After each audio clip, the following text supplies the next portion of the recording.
Welcome to Impact Tech Studio, where we spotlight impact startups driving meaningful innovation in India's ecosystem. Today, meet Yash Premchandani of Nurturing Gaia, a journey from Himalayan trails to life cycle assessment that measure real environmental impact across 9 categories like carbon, acidification, and resources use. Let's dive in. Welcome, Yash. It is a pleasure to have you on our podcast.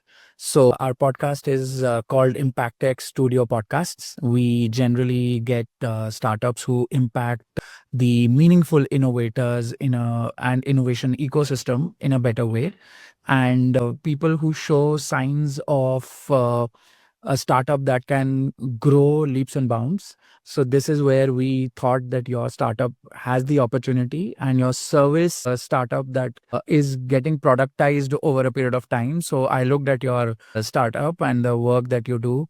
So I understood that it is a start towards a very good execution and alignment with the impact ecosystem, right? So me personally also, I am an impact practitioner.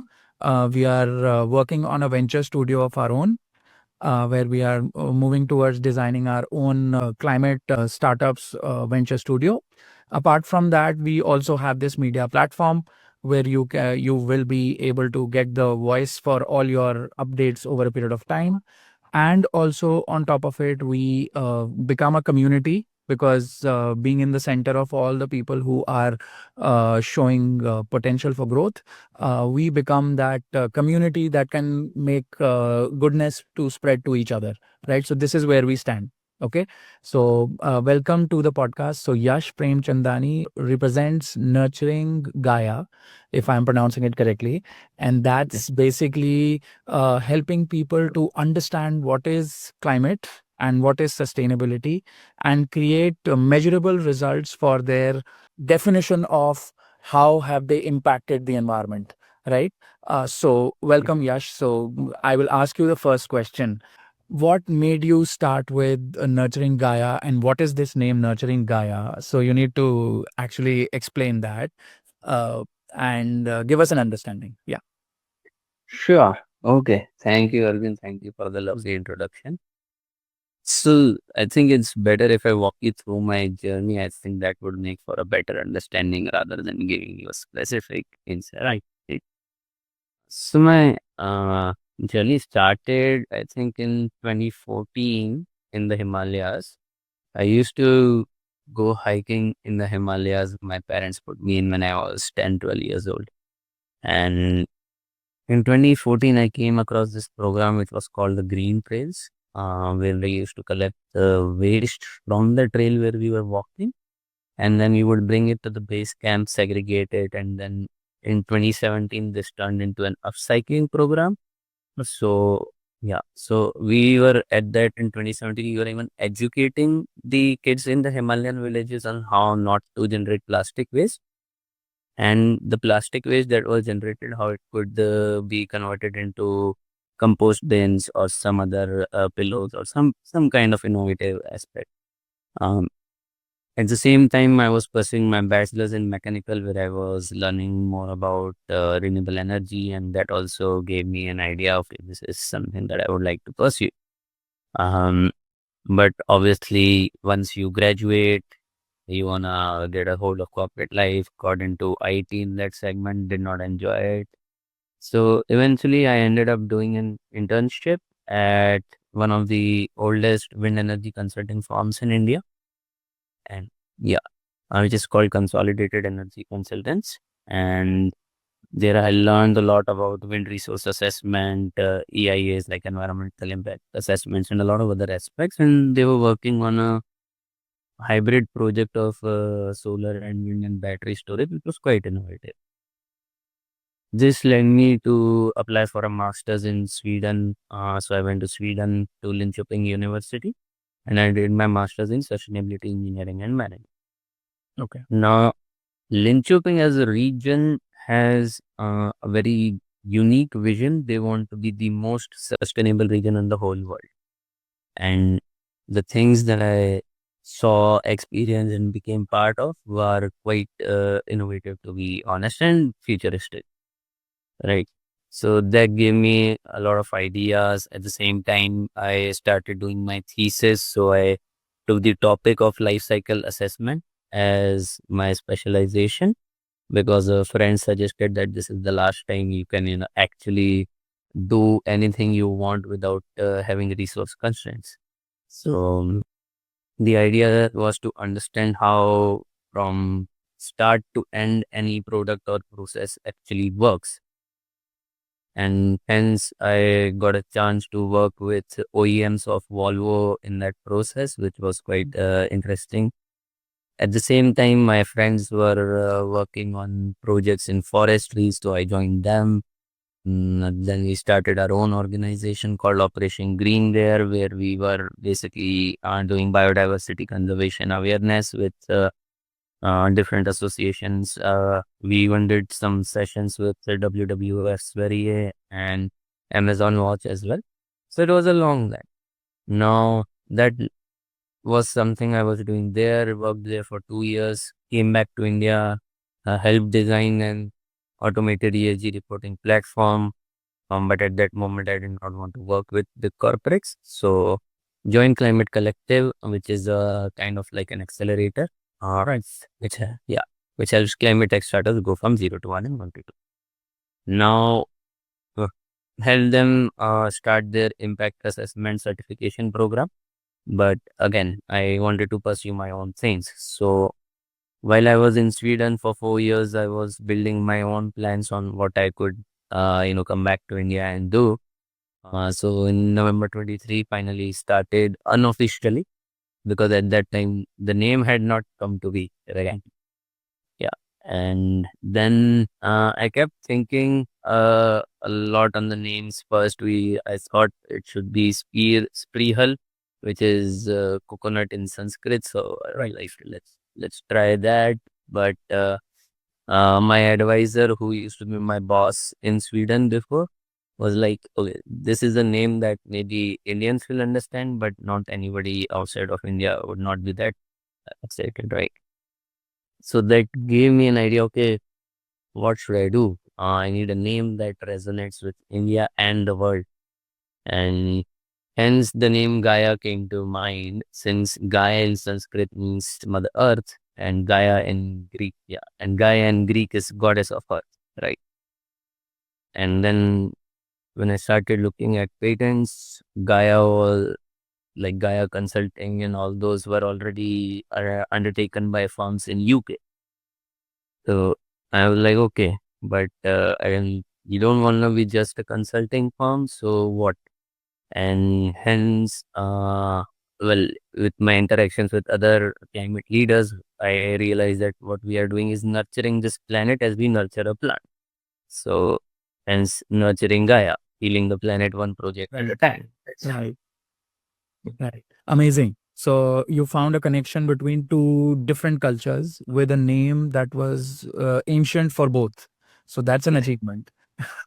Thank you. Now let's move from there. So let's ask you one another basic question. So what is life cycle assessment, right? So what is LCA? Please give me an understanding. Interesting. I could give you a technical assessment from ISO standard. But you have to understand our audience is investors who might not be 100% on your side but want to move in that direction. They might not know. And also, there might be startups who are in your space and would like to align with you, right? Makes sense. Okay. So life cycle assessment is basically looking at be it a product, process, or any service, right, from its inception to its end, right? Right. Now, if we talk in a product sense, the inception starts at raw material extraction. It even starts at that tech design. Want to see a parallel word to it, that could be in a layman terms, it could be value chain assessment, right? At the value chain level, you plug into every step of the value chain, upstream and downstream, and you find out what is the carbon footprint of each step. Correct? Is that correct? Okay. Yes. Great. Sounds good. But not just the carbon footprint. See, that's the beauty of LCA. It does not look at carbon footprint. Right? industries as of now, or let's say global decision makers right now are focusing on carbon footprint, because that's could be a universal or an average value assessment framework, let's say, right? But an LCA looks into 9 different categories, which are summarized into 3 endpoint categories, which are basically your impact on human health, impact on ecosystem species, and impact on resource depletion. Okay. Right. Yes. And the midpoint categories, one of them is your global warming potential, which we classify as what do you call it, CO2 footprint, right? Apart from that, you have acidification, eutrophication, carcinogenic impacts, and more. Right. So, how many businesses have you impacted with this till now? What is your understanding about the ecosystem of India, right? So, it will go around as a simple question of how many businesses you cater to and what is the ecosystem learnings that you've come across working on this? Okay. It's not an easy question to answer as it may sound, one, right? Uh, So to give it a And just talk about that, right? So, yeah, yeah, yeah. yeah. So we've impacted, I think, rather than organizations, I would like to say we've impacted a lot of people as well. Right. One of the projects we did with, I think, Priyanshu, who has already been here, with Clean Water, was revolving like a water rejuvenation project, and we consulted them on it. We also did the impact assessment for it, where we calculated the methane reductions as well from BOD and COD levels, and then also calculated carbon footprint assessment through that. And additionally, we have also done a social impact assessment for them. Right. And have developed the biodiversity impact assessment framework, but we have not been able to put that in place. So we'll say that we have not impacted that. On the organizational side, we have worked with 3 to 4 different clients here in India, right? One is abroad and 2 are in India. And both of those clients, they are happy customers, and they will come back to us maybe later on, hopefully. But we've been able to identify certain areas of improvement in their supply chain when we did a whole life cycle assessment for their products, and we were able to actually achieve a 17% carbon emission reduction and a 40% energy efficiency in their operation. Right. And with that assessment, so when a person asks for your assessments, right, your work from you, what is the ideal moment to enter a conversation with you? And when is the ideal moment to leave the conversation from you? So, when does the project end? So, at what point is the maximum deliverable that you have given in the whole value cycle of yours? Okay, so I'll frame this answer in 2 aspects. One is the current scenario, and one in the future, how it might shape. Right. So right now, a client enters with us when they have already created a product, or they are bound by law that they need to undertake the carbon footprint assessment or GHG emission assessment. Yes. That's where the conversation starts. It evolves into us understanding the whole process or the product making that they are undertaking, right? From sourcing of their material to different production processes. Even if they are using certain chemical baths, we even have to look into each and every specification of that chemical. We have to create like a whole stoichiometric chemistry sheet of compounds to ensure that we do not miss out on anything when we are assessing. Right? And we'll obviously look into energy and other aspects. The conversation right now where it is ending is that once we have done an assessment and identified areas of improvement, we give them certain recommendations, and the topic ends. That is where our exit happens. Now, how this conversations actually would term in the future is that these conversations will happen in the product design phase, in the conceptual phase itself. Correct. Of their product, the design, or the manufacturing flow, or however they are defining their value chain. The moment they define their value chain, you should enter, right? Yes. At the Yes. starting stage of their business. Right. Yes, at the planning stage itself, because uh, see, LCA is not just your environmental impact, right? It's basically ensuring that you utilize your resources in the most effective manner as well. Very.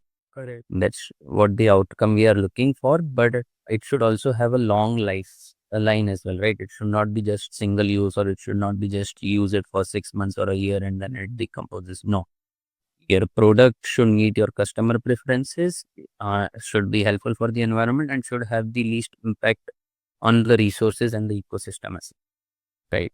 So from the conceptual state, life cycle assessment should become a priority, is where the future will help this.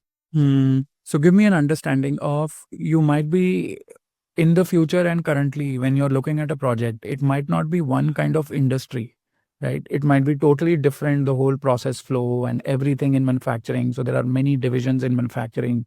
How do you go from -1 to 0 about the knowledge of that industry? Right, first you have to get into that to understand what is the life cycle and what, how do you enter each of these portals. So what is your structure in the organization? How do you do that research? How do you enter a moment where you become equal to the person who has started that business? Otherwise, how will you give a result, right? Am I correct? Yeah, sure, makes sense. So, like before we used to look into, like, we used to do our own research. We still do our own research. It's mandatory. We have a research department for that specifically, right? Because any new industry, any new sector, any new project we undertake, first thing is we try to understand the most we can about it, right? But even in, let's say, even if we are working in the automotive sector, one manufacturer has a certain process, another manufacturer has a certain process, right? And those might differ. They are not the same. So the best way to effectively execute any project is, we found, to have very high level discussions with the factory owners themselves, with the plant managers, and even with all the operators that are operating separate machines. Right. Um, this obviously creates certain challenges because they might not understand where we are coming from, but eventually we are able to tell them that, okay, we just want to understand how you're operating this machine, what all materials go into it. Like, it's a step by step progression we need to handle them. Once we are able to gather all the data, right? So we start with the process documentation, right? We also do site visits. So we start with the site visits, do a process documentation, and then we sit with operators to do a deep dive into each and every process, and then we start undertaking data collection, right? At the same time, our research team does a research on the traditional processes that have been defined by, let's say, different bureaus of standards, right? And then we are able to compile, okay, this is the traditional process, this is their process, what is the comparison? We also get insights, but the main insight still needs to come from the client themselves, right? And their operators. Then only we can come to a level that, okay, we are able to understand your process completely. There are certain industries where we are not even able to do that. Then we hire outside consultants, because who have, let's say, more than 20 years in that specific sector, because we really want to give what's best for our client, and we also get an understanding. So the motivation behind specializing in life cycle assessment for myself was this aspect only, that I will get to learn about each and every industry and each and every sector in a depth that will basically be, unimaginable. Let's say that's the correct word. So yeah. So how do you source your deals? So how do you reach to your clients? Okay. So in the beginning, it was Giving you questions which are not planned for you. So that is just a happy thing. I don't take it anyway, because a podcast needs to be in a very generic way. So take your time, have a normal conversation. This, what was sent to you is just a framework, right? yeah. Just to Okay. keep you abreast of what you've done, right? In the end, you are the startup guy. So I believe that you always have that understanding of how to answer anything on your product, right? So yeah, please. Yeah. And I mean, I prefer these kind of conversations. I highlighted Rishikesh, like, it's keep it, unplanned, and let's just go. Uh, so it has transitioned. In the beginning, we used to reach out, we even did a whole market research of companies based in India and different sectors. Started sending out some mails, cold calling, cold email, but those were not converting. So we started doing outreach on LinkedIn and a lot of other aspects, but that was also not that effective. Eventually, what led me to get my first sale was my alumni network from my school, right? Which was unplanned. So I come from a school in Indore, and there's this alumni group of which I'm not that active because every time I go, there are 600 messages. I'm not gonna look at it. Uh, so a batchmate of mine just called me and be like, "You're working in climate. There are certain certifications that this client needs, which is regarding your what do you call it, plastic impact and all those aspects or e-waste impact." I'm like, "Okay, cool. So can I refer you?" I'm like, "Yeah, please, sure." And then that was our first client based out of Indore. We got that client into our alumni network. Never expected it. And then they also spread a word of mouth, which is giving us generating new leads for us. Post that, started working with Clean Water, as he's like Priyanshu is also one of my brother's colleagues from school. So uh, through them, then I started playing football with my old network, found out that there are people who are working in afforestation and others. So one link led to another, and then a whole segment of what do you call it, a climate group has been formed here in Indore, and I mean, we just basically are generating leads for each other. Right. That's how the initial client conversion started, and that's also the major source of client conversion for us now. But obviously, we wanted to expand, like we wanted to get clients which are not yet here or operate in the MSME segment, which we are not connected with, right? And, so then I joined BNI, which is Business Network International, and your or BNI, right? Yeah, in the chapter, yes. And through there, now I'm getting clients in the MSME sector operating out of Indore. Um, and at the same time, I joined the Head Start community, which is a startup community. Correct, which is a college-based startup community which helps incubators connect together, right? So I am also a part of it. So Okay, nice. still very old, no? So they were old in their execution. So it's been 9 years of creating our brands. So bit involved with them, sponsored their events a lot. So yeah. Nice, interesting. So, if when you're coming to Indore specifically, then maybe I'll introduce you in equivalent Head Start. Yeah. So, one of the persons, like one of the person who used to be in the leadership team of Head Start Indore, I got connected to him through another contact in Climate Collective when I was working there, which was strange.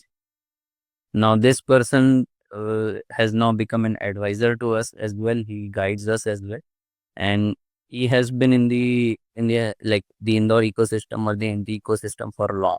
So now he's also helping us get connected with different MSMEs to solve their problems as well.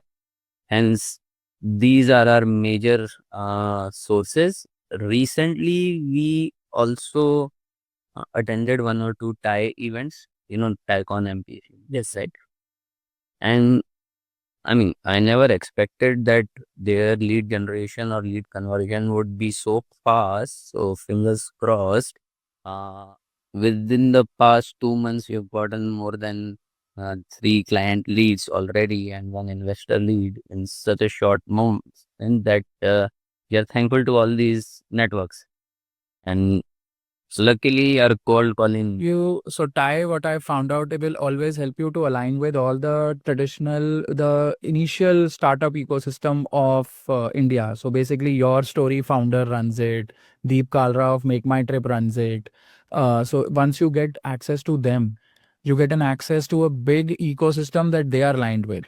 So if you can ever introduce yourself to them, they are a media platform as well as others. So they are very helpful. They will get you into locations where you have never thought that, okay, I could not have come here, right? But somebody was very nice and angelic that they got you into the ecosystem, right? So that, This is, yeah, sorry to cut you short. This is what exactly happened to me last week. Uh, I met someone at this event in Thai and Indore, had conversations. He was an investor, and apparently he recommended us to IVCA, which is the Indian Venture and Alternative Capital Association. And I got a call from them saying like 3 days later there's a IVCA only invite conclave happening in Delhi. So we would like you to come and showcase your startup at a stall there. And I'm like, okay, but who recommended us and all? And there's like Thai MP reached out to us and all. We reached out to them, they recommended you. And I just came back yesterday from there, and I actually met Rishikesh from your team there, right? So he was a happy coincidences. So very thankful for this connects. right.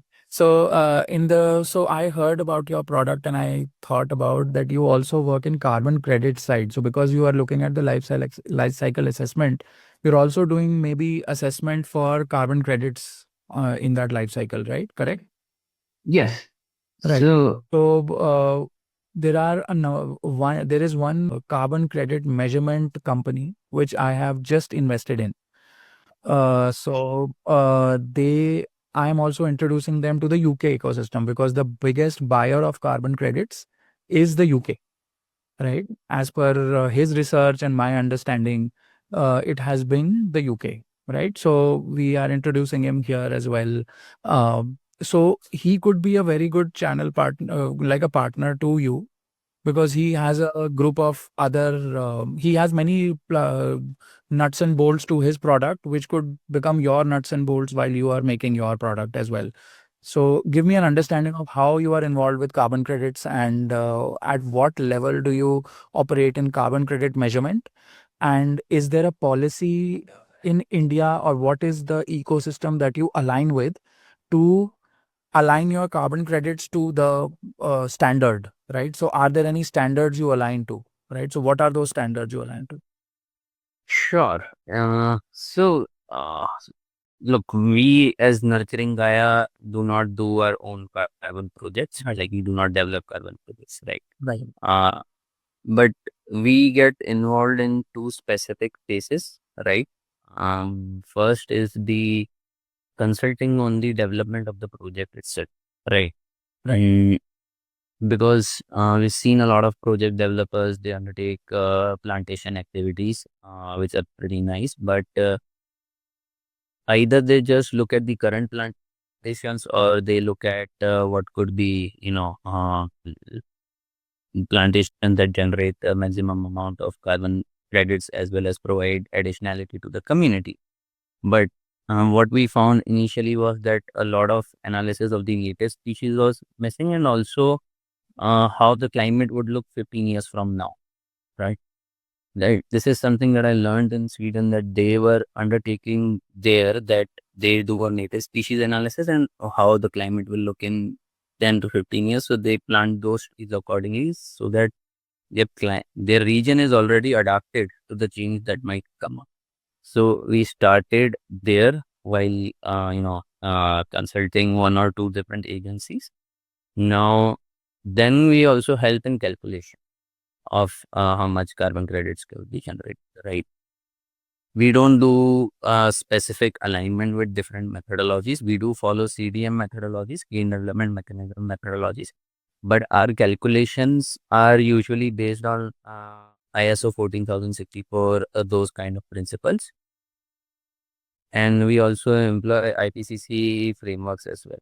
So, we've been doing max calculation, but the alignment has been done by other agencies who actually register, validate, and trade those credits. Understood. So you could just plug into any trading agency or measurement agency which has a standard that they put as a policy to their work.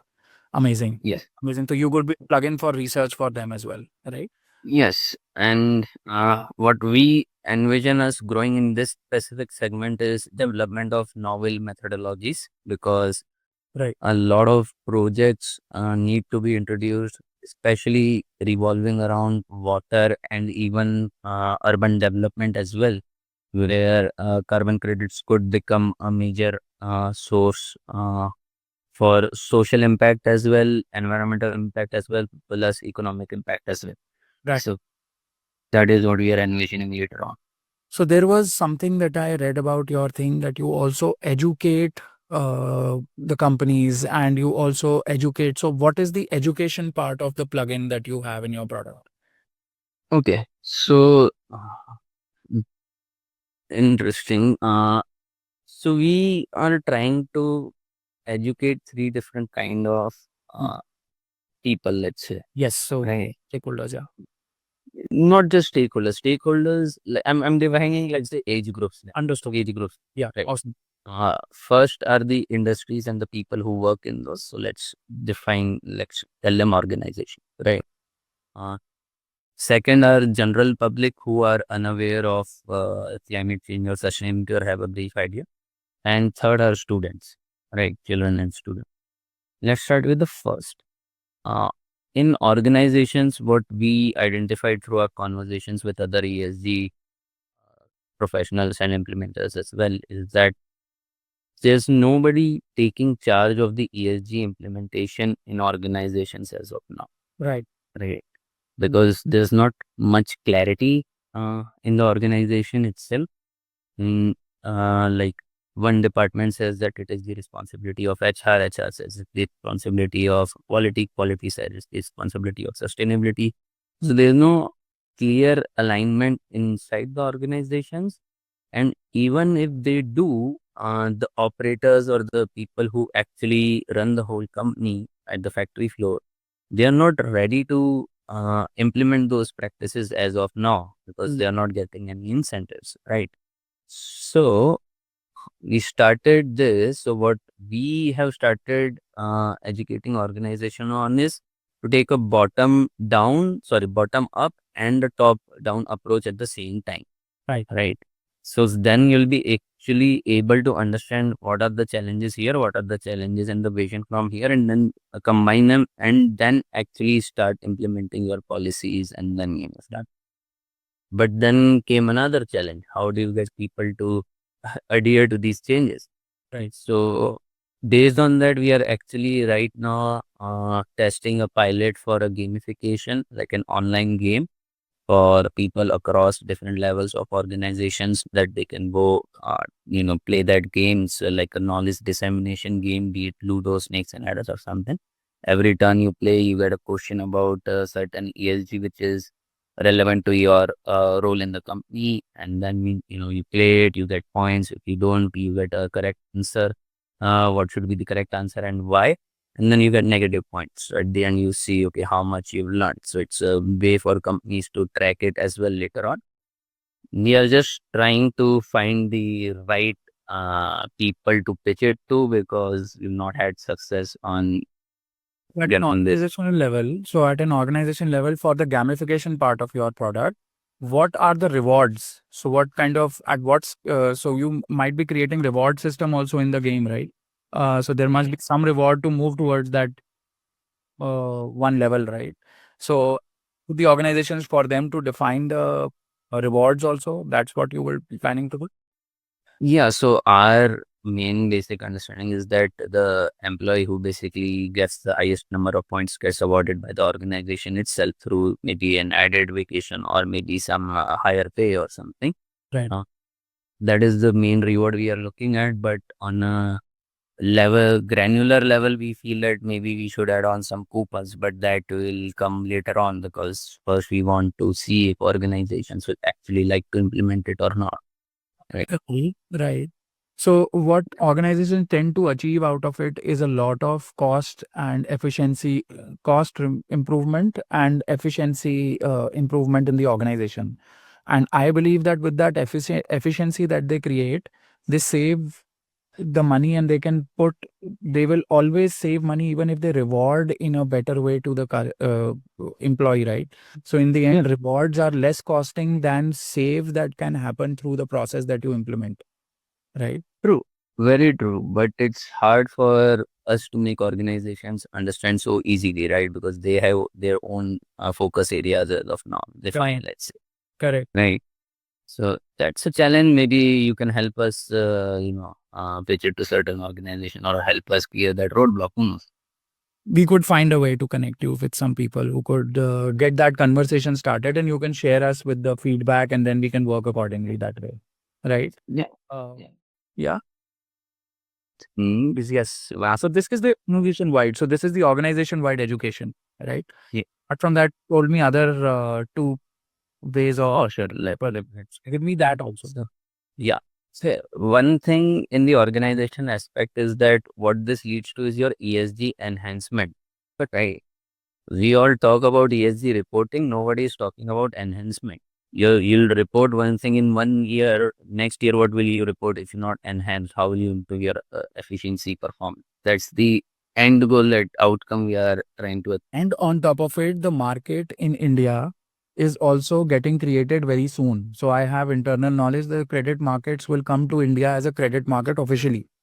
So if Yes. you are getting into the whole mode right now, the credit markets, and you align with the credit markets, very soon you'll have an Indian credit market will be celebrated across the world and investment will be sought for it, right? So this is one thing that is going to happen because from the ecosystem I'm understanding, the people I've introduced, some of the ecosystem players here, some of the main guys who are running organizations at large scale in India have shown interest in building the ecosystem for the carbon credits market to happen in India. So the trading should happen in India. The money should come to India instead of going out into other credit markets, carbon credit markets. So you are at the right time, I believe, for the right thing. If you align well and you uh, become a partner with the group, so you're on the train, right? So you need to be on the train, which I think you are. You're moving in the right direction. So Thank give, you. I hope. yes. So give me an understanding of what is your roadmap in the next 3 years. Okay. Sure. We can do the roadmap now, and then I'll also tell you about the other two groups that we are. Please. So see, please. Sorry, I forgot about that. So please give me the. So I'll give you a brief of those. So first, let's talk about the general public who are our age or our parents' age, and Right. they, like, even my parents don't understand what I'm doing. Correct. I'm being very honest. This is very new to a lot of people, right?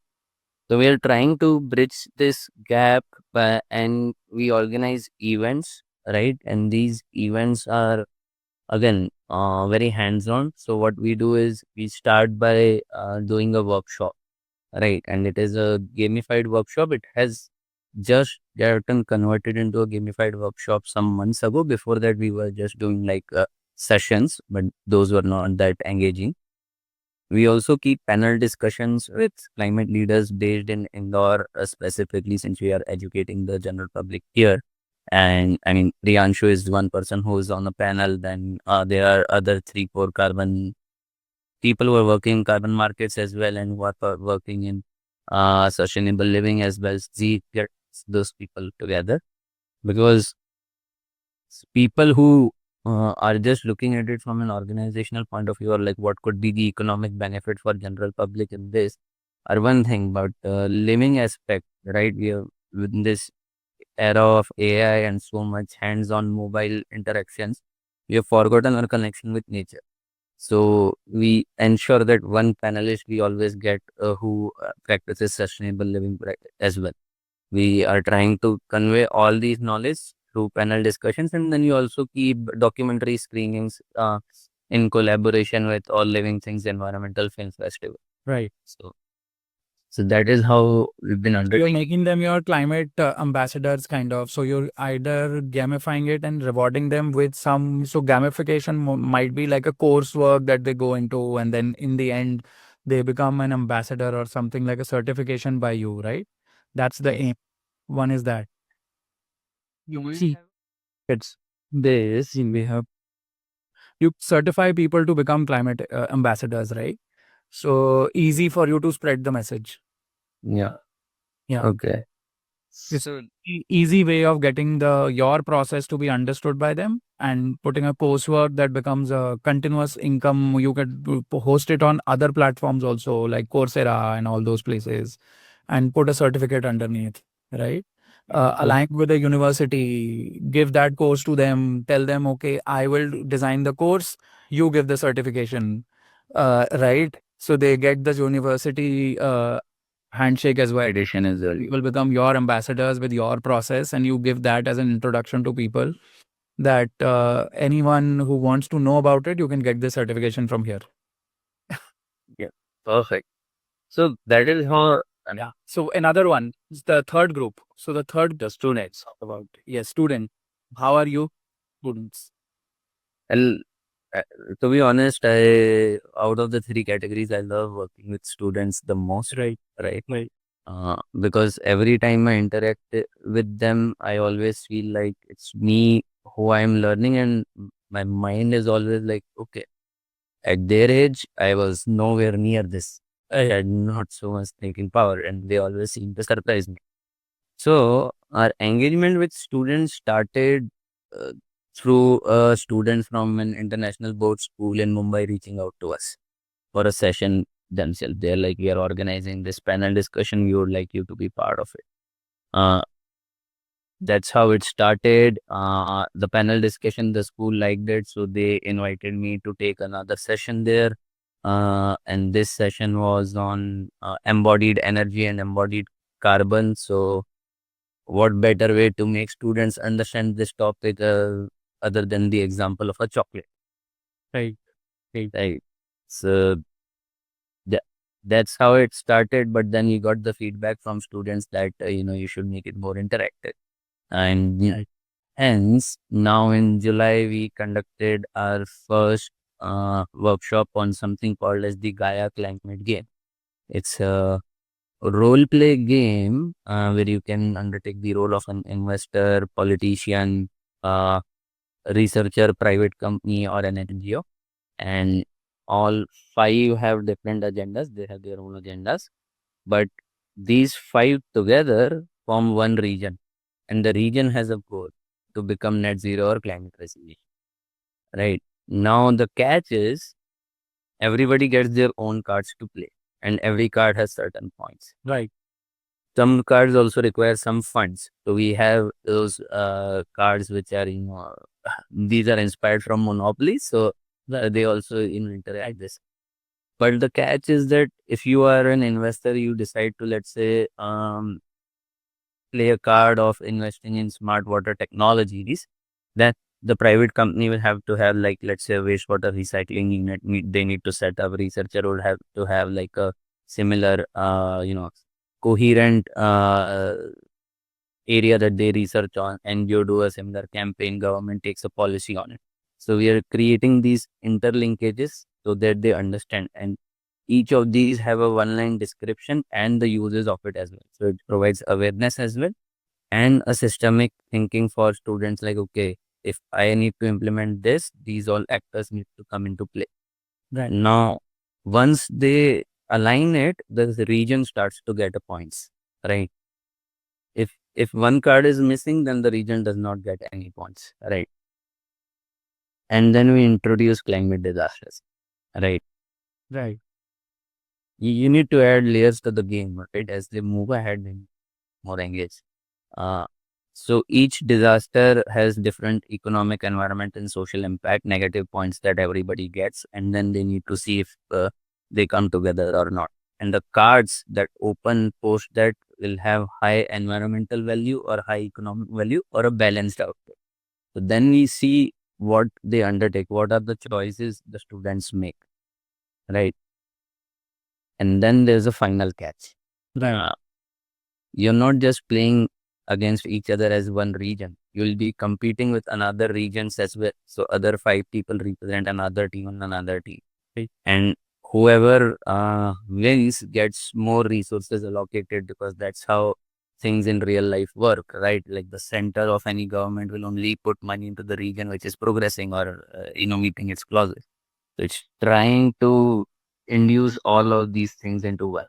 Right. And then you have reward systems for them to keep on playing. And in the end, what the result comes out is they are ready for their action, right? So amazing. Amazing. So this could be a parallel business model that could actually build climate thinking across India, right? And the world also. So in the end, if it is adoptable to the world, it is an amazing thing to look at, right? Yeah.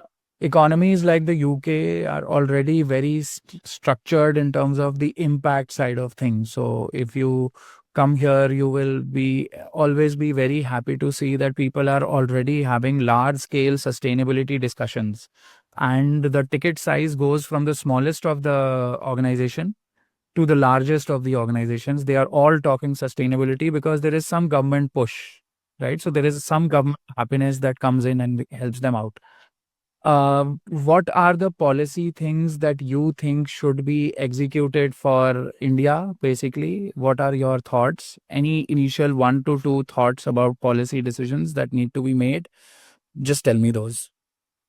So the first one that actually comes to mind is an EIA mandate. We had an EIA mandate, right? An environmental impact assessment mandate, but that's for large projects, right? And uh, going forward, I feel that that should be the minimum requirement for any kind of construction being undertaken anywhere across India, right? Because India as an like as a society, as a culture, has always integrated nature into it, and that should be at the core going forward, and that would be the most beneficial in terms of economy going forward as well, is something that we need to realize. So there's a one policy push that needs to come. Another is, so to give you a context, right now, new policies have actually come out in India, especially targeting the MSME industries as well. Is that if MSMEs are implementing, what do you call it, energy efficiency, then they are bound to get subsidies when they decide to get new machines or decide to expand. Similarly, if they are utilizing waste in a certain manner, they are getting a lot of subsidies in their procurement, right? And another policy just came into being. This is specifically to Indore. If you are creating a building based on green building principles, your FAR is likely to get reduced by 5%.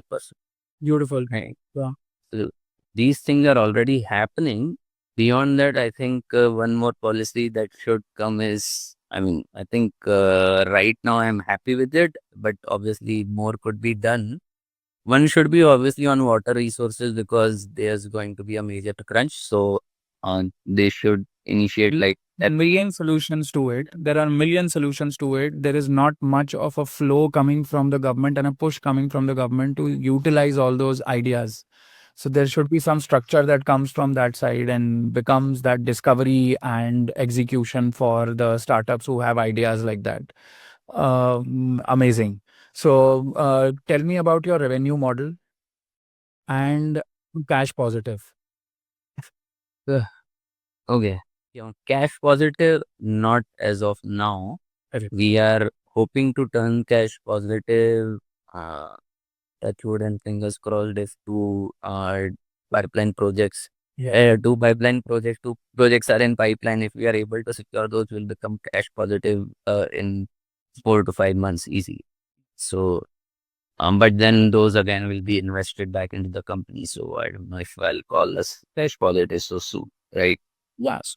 Positive is your cash comes in and you are basically on a monthly basis, you're able to get your costs out, right? So if you're getting your costs out, you're cash positive, not profitable, but cash positive, right? Yes, so 4 to 5 months is the timeline we see, and we are very optimistic that might happen.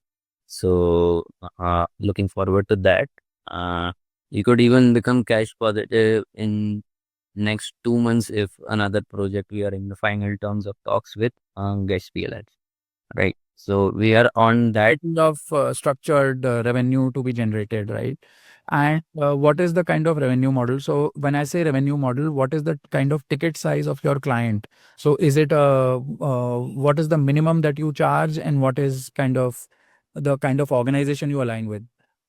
Okay, so I'll give you an idea. See, most of the people or the organizations that are actually getting their LCAs done or other assessments done are usually startups based in India or abroad, right? Those are the people they require LCA now. Big organizations are not. So we found we are not just doing that, we are also building a product on the side, right? So the minimum ticket size for startups, it's minimum 1.5 lakhs. That is our fees, which is separate, plus taxes, plus the database cost that needs to go in for access. And Or it takes around 6 months for them to get an assessment. A clear yeah, assessment is 6 months or 3 months. it depends on the size of the organization. We have done assessments in 2 months as well and in 3 months. But if it's a bigger startup and they want like multiple assessments, then 6 months to 8 months is a ideal timeline. I mean, right? Yeah. And then there are certain clients who we charge more if they are big, if they are doing carbon credit consultancy. If they want, then the ticket price goes up to 8 to 10 lakhs as well.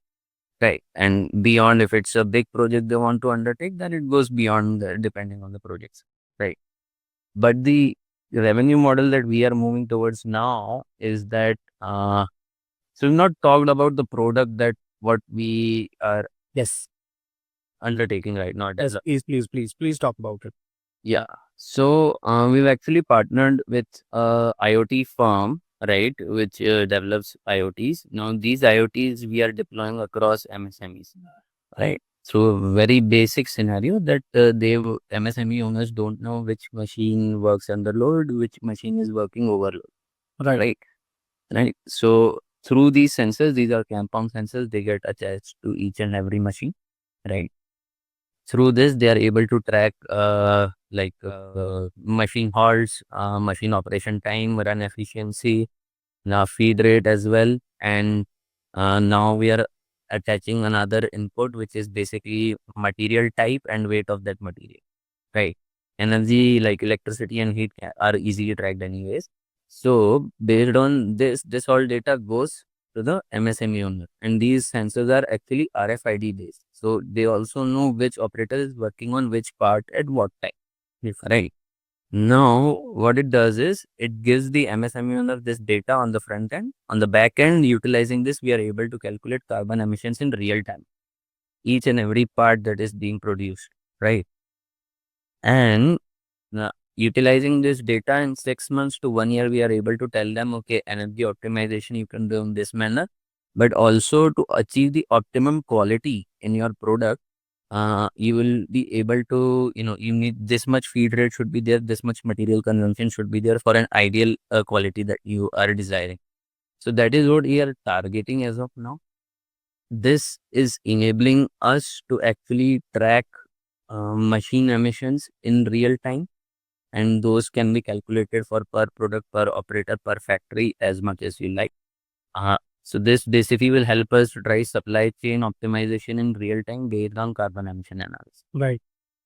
And this, since we are doing it at manufacturing, so this we are only targeting manufacturing facilities which have 100 or 100 plus machines, because otherwise it's not a feasible revenue model for us as well, right?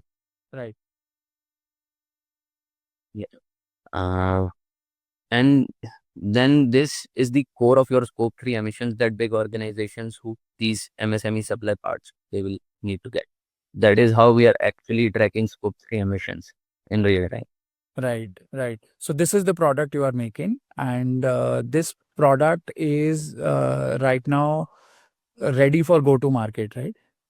Yeah, we've actually deployed around 300 to 400 sensors So already. you've already reached the market. You've created a project and you've started doing the work on it. Great. Yeah. Great. Great. So what is your vision for the next 3 years? And yeah. Interesting. Okay. So vision for next 3 years actually is to, well, basically reach as much MSMEs and big companies as we can in India or abroad. Right? Because this is something I feel like no one else in the world is this moment undertaking, or they're undertaking it in silos, not connecting the dots together. Right. Now, in the next 6 months, this platform will actually be evolved into also undertaking your ESG reporting. The environment data we are anyways getting, social and governance template will provide. So that's easy. At the same time, we have started creating a knowledge repository in our backend, like in our secure documents, which basically will be put into a new platform. I don't want to give out the name of the platform, but we are building a knowledge repository which basically records your best practices from across the globe, and also learnings we get from all the clients we are curating. Correct. Right. And this will then basically will run a live interaction between the IoT platform and this platform. So then we can actually generate decarbonization strategies in real time. So this will be AI powered, but this will take 3 years to build for sure. Right. At the same time, this will also have a marketplace, because once we create a strategy for net zero or decarbonization strategy, you will need implementation partners. And thank we have already started partnering with some of those implementation partners. So we will only onboard those which are vetted by us. So Right. when we get, Right. so we can give end-to-end solution to our clients basically. Amazing, amazing. And you can always align with the value chain in your service delivery as well. So that's great to hear. Yeah. So this is on the ESG front. On the gamification front, so we are actually scheduled to host 3 different workshops with different schools in India, and these will be live workshops with schools in Sweden. Since I did my master's in Sweden, I'm trying to get my professors on board there, and they will basically interact with different school students, and they will play the game there. I will conduct the game here, and then this will be a live knowledge exchange between them once the game ends. Like what results they get, what results they get. So it's a engagement for students, like a knowledge exchange. These students obviously are school children, right? So these are school students, right? So Yeah, 9 to 12. 9 to 12 is the one we are targeting. correct, correct. You have access to Indian schools as well for this, or no? No access. So we have partnered with one international board school in Mumbai, based out of Mumbai. And right now, we are in talks with one school and one university here in Indore. But the workshop we conducted was actually with MUN students, like the students who participate in MUN, non-United Nations, from 5 different schools. And we had 4 or 5 IIT Indore researchers who played this game as well. So we have actually tried it and gotten good feedback from them. Hence, we are progressing this way.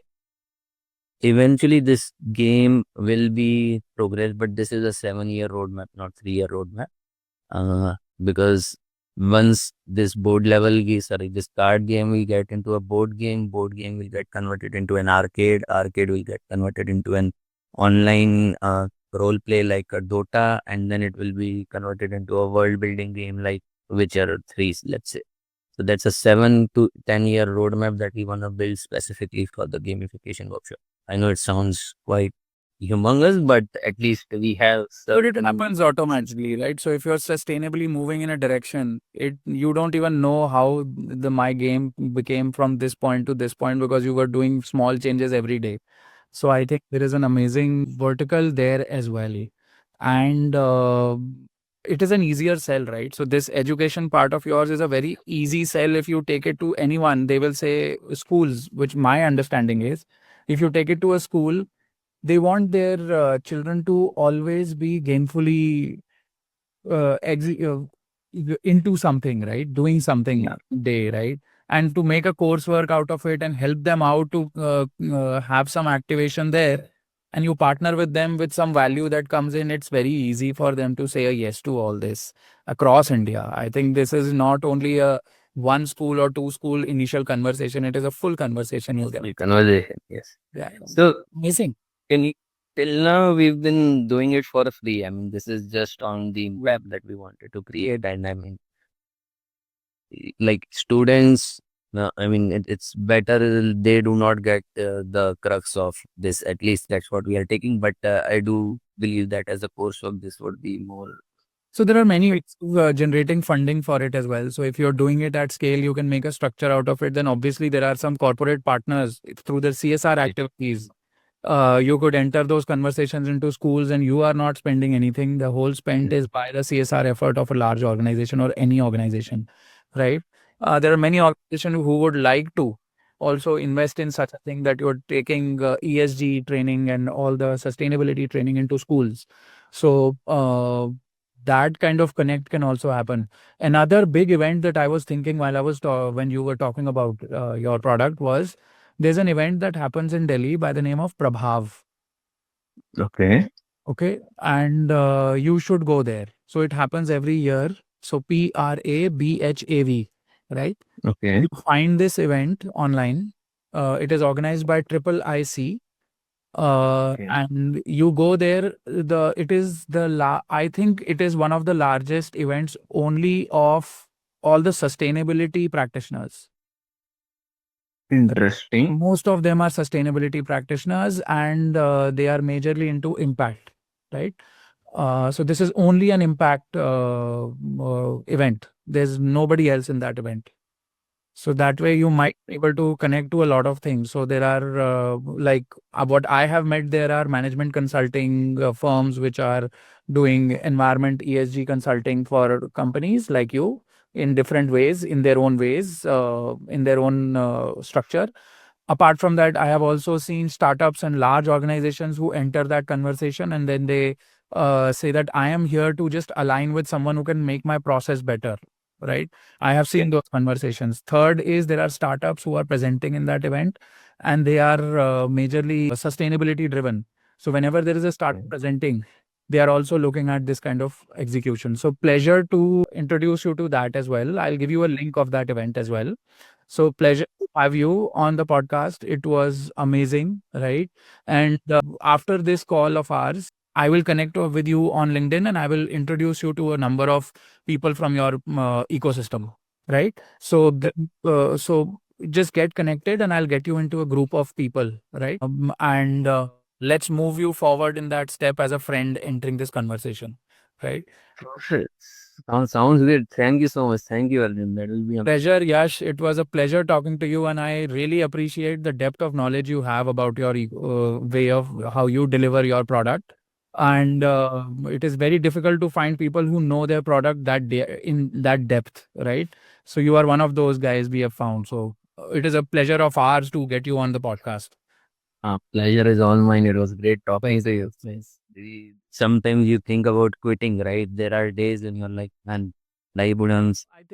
I have had those conversations a lot of times, but if you are in the ecosystem, I think it helps, right? Yeah. It generally helps and makes you bigger in very fast. So you need a speed push. So you will need a wingman. So I will be your wingman in the next 1 week. So I'll help you meet people, and then let's see what your conversations are. Okay. Sounds great. Thank you so much. Thank you. Thank you, Yash. Thank you. Bye. You've been listening to Impact Tech Studio. Yash from Nurturing Gaia shared his path from Sweden's sustainability labs to advising Indian climate ventures on full value chain impacts. Subscribe, share with fellow builders, and follow for more stories on productizing impact. Until next time, keep nurturing the planet with purpose.